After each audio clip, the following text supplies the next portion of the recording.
हम लोग अफ्तारियों में, रमज़ान में तो खाते हैं, बहुत ज़्यादा खाते सहरी में हैं, भी, इफ्तार में भी। बिल्कुल।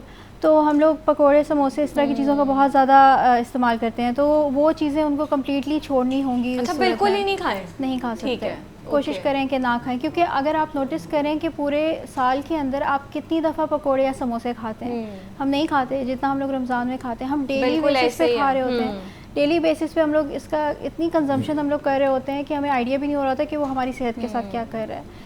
नॉर्मल लोगों के साथ भी, और वैसे भी जिनके साथ हार्ट का प्रॉब्लम है उनके लिए भी बहुत ज़्यादा ज़रूरी है कि जितनी भी तली हुई चीज़ें उनसे जो है वो इस्तेमाल ना करें, वो चीज़ें ना यूज़ करें। ऑलराइट। और उसके अलावा ये है कि कोशिश करें कि हाई फाइब्रस फूड्स का ज़्यादा इंटेक करें। जैसे कि सहरी के टाइम आप होल व्हीट आटे की रोटी बना के खा सकते हैं। ठीक है, पराठा बिल्कुल ना खाएं। पराठा, ऑयल बहुत कम इस्तेमाल करें। Olive oil extra virgin use किया जा सकता है, लेकिन बहुत कम, हाफ़ टी स्पून आप यूज़ कर लें, सिर्फ टेस्ट के लिए, टेस्ट के लिए इस्तेमाल करें। हम लोग कोई भी चीज़ टेस्ट के लिए इस्तेमाल नहीं करते।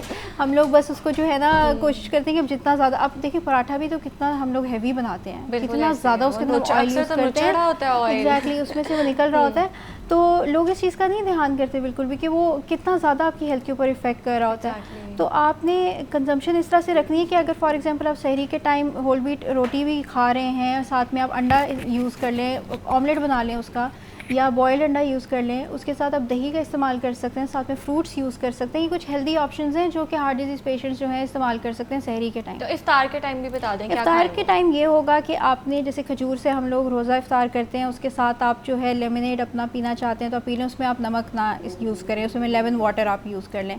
ठीक है। और उसके अलावा आप जो है फ्रूट सैलेड यूज़ कर सकते हैं, दही बड़े भी खाए जा सकते हैं, लेकिन पकोड़े, समोसे या जो कचौरियाँ लोग बनाते हैं या इस तरह की चीज़ें जो बाहर से लेके आते हैं, उन चीज़ों का इस्तेमाल ना करें।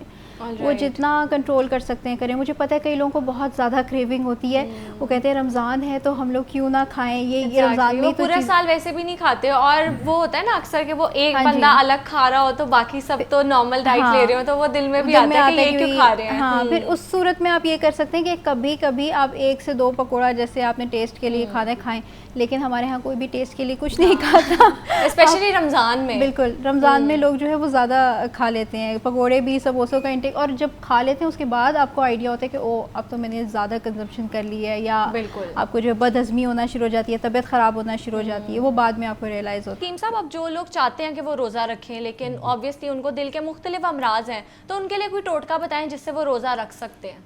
उसमें यह है कि सबसे पहले आपने अपनी ग़िज़ा का ख्याल करना कि बिल्कुल सादा ग़िज़ा खानी। अच्छा।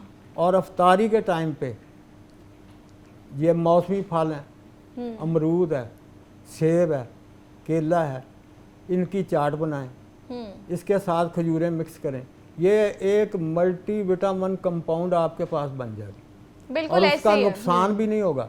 हार्ट के मरीज़ों के लिए खसूसी तौर पर ये बिल्कुल तली हुई चीज़ें जो फ्राइड आइटम्स है बिल्कुल नहीं खानी चाहिए।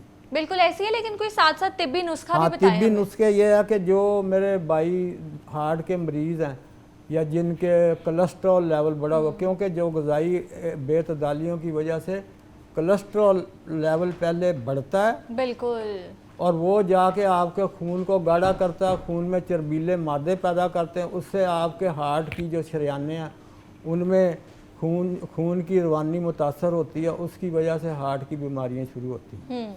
तो उसमें यह है कि मेरे तिब्बी नुक्ता निगाह से ये देखें, ये अर्जन है। अर्जन, ये अर्जन का दरख्त हमारे मुल्क में आम है। अच्छा। बहुत लंबा दरख्त होता है, और ये कोई और नाम भी है इसका कि इसको अर्जन ही कहते हैं? अर्जन आम बोलते हैं। ठीक है। और ये इसकी छाल है।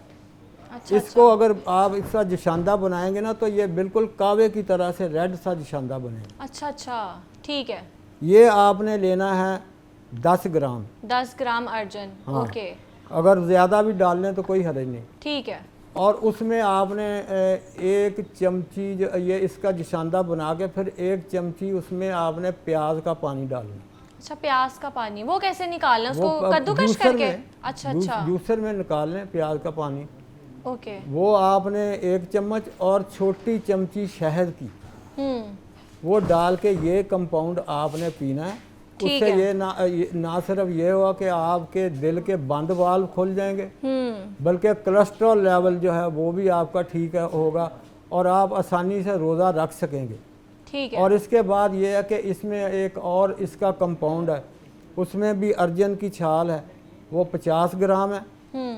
और अपना ये है अर्जन की छाल, और ये है असगंध नगौरी।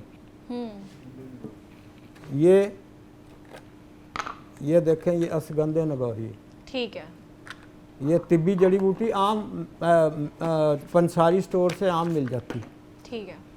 और ये है मुकिल, मुकिल, इसको गुग्गल बोलते हैं, ठीक है। आम जुबान में लोग गुग्गल कहते हैं, मुकिल। और ये होगी 50 ग्राम, ये अर्जन की छाल, ये भी 25 ग्राम असगंध नगौरी, ये गुग्गल जो है ये भी 25 ग्राम। बड़ी इलायची जो है उसके दाने निकालने,